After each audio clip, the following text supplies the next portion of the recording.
Okei, voi kulta. Kultsi. Sä oot tehnyt sen varauksen huomiselle. Ei se mitään. Mulla sattuu olemaan tässä nyt hetki aikaa. Niin keretään kyllä tekemään sulle joku kiva jouluisaletti. Ja istu vaan alas. Istu vaan alas, niin aletaan kattoon. Hei, ihana saada sut tänne niinku eka kertaa. Mä oon siis joulumuori. Sä tiedät mun miehen vai? Joo, aika moni tietää. Hän on siis se joulukonsernin toimitusjohtaja. Ja mä oon taas sit se nainen hänen menestyksensä takana. Se osuus jää monilla jostain syystä unholaan.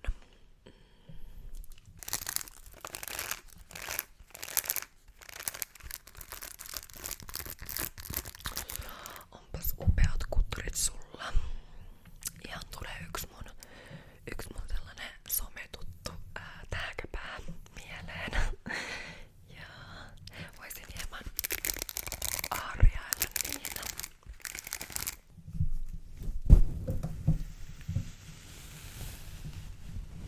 Ai mitä? Ai miten mä oon täällä töissä, jos mä oon joulupukin vaimo? Aika moni kysyy tota. Ja se on ihan hyvä kysymys, mut baby, meillä ei oo aikaa käydä koko tarinaa läpi. Menis aivan liian pitkäksi, mut mä voin vähän kiteyttää sulle, mistä on kyse.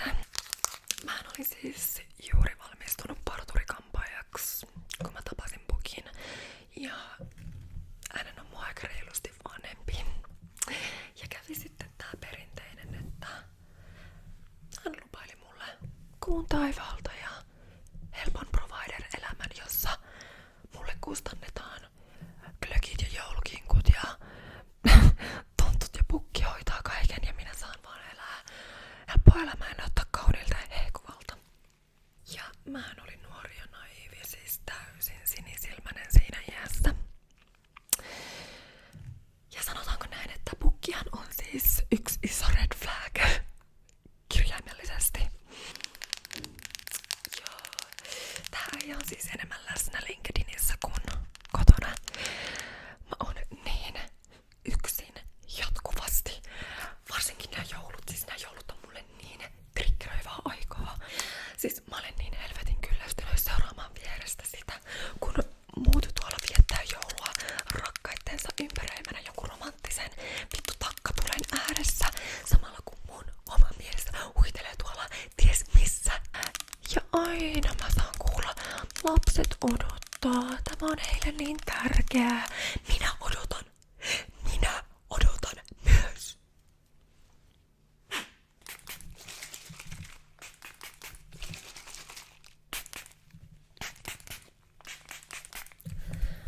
Joo, Pukkihan on siis tälläkin hetkellä 3 viikon strategisella matkalla. Eikä ole hirveästi vastailut puhelimeen näiden viikkojen aikana, että ei jos sitä tiedä, jos sinne reissulle on sattunut vaikka joku näpsäkkä tonttutyttö matkaan, joka pitää häntä sitten niin kiireisenä.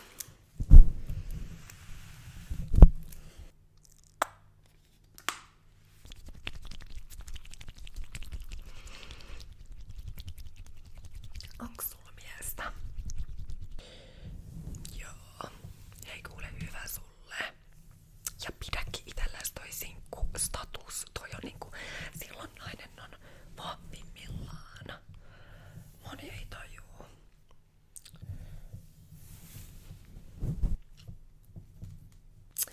Petterihän ei pysty kattoo mua enää silmiin.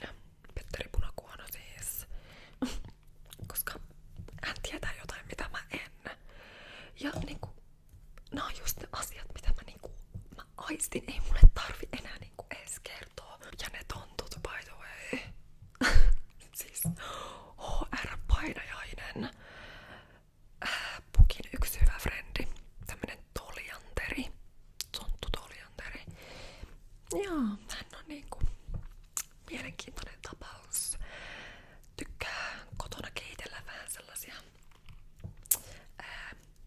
aika äkäisiä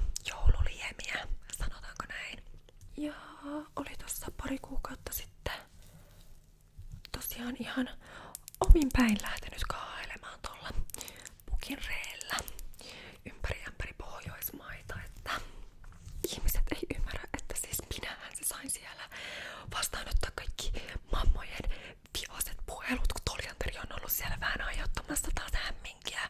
Ja Pukihan ei siis ota mitään vastuuta. Pukki ei halua antaa minkäännäköistä statementtia asiasta. Hän vaan pysyy hiljaa. Hän on hiljainen hyväksyjä. Ja minä olen se, joka joutuu sit olemaan se pahis siinä. Ja ottamaan vastuun ja laittamaan rajoja näille helvetin tontuille. Joo, että jo vuosia mä oon ollut se, joka niin kun hoitaa ne helvetin tontut ja lahjat ja PR-kriisit, mutta ei kukaan vaan kysy, että miten mä voin. Eikä kiitosta oo herunut. Laitetaan tällainen pikku ruseetti sulle tänne.